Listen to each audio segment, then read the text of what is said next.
should be asking ourselves, how do we bring agricultural workers up to the standards that other workers enjoy? I am asking for a no vote on this bill to respect the basic dignity of workers. What we have before us is a powerful industry working to secure a special carve-out.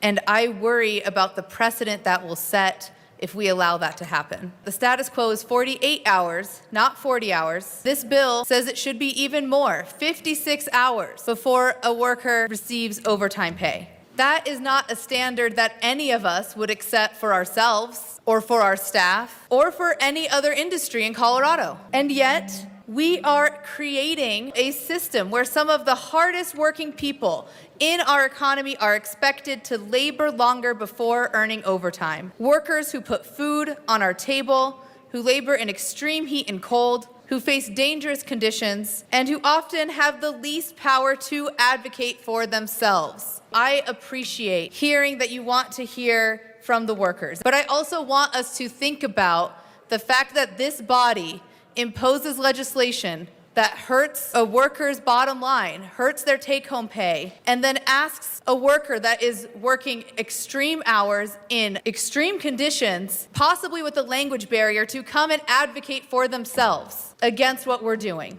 They are relying on us to stand with them because we told them we would. We talk a lot about supporting workers and farm workers and ag workers in this building.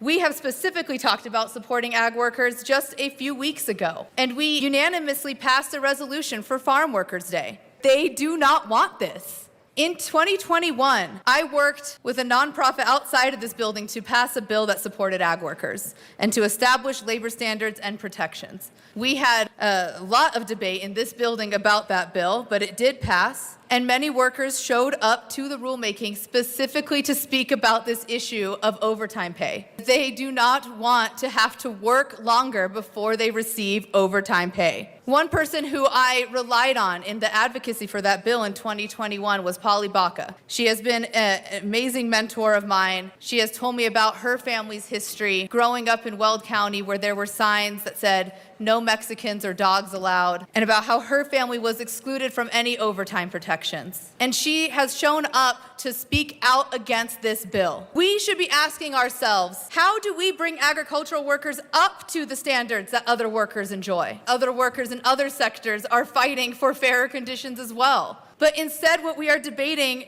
is how to justify keeping them below it. I am asking for a no vote on this bill to respect the basic dignity of workers.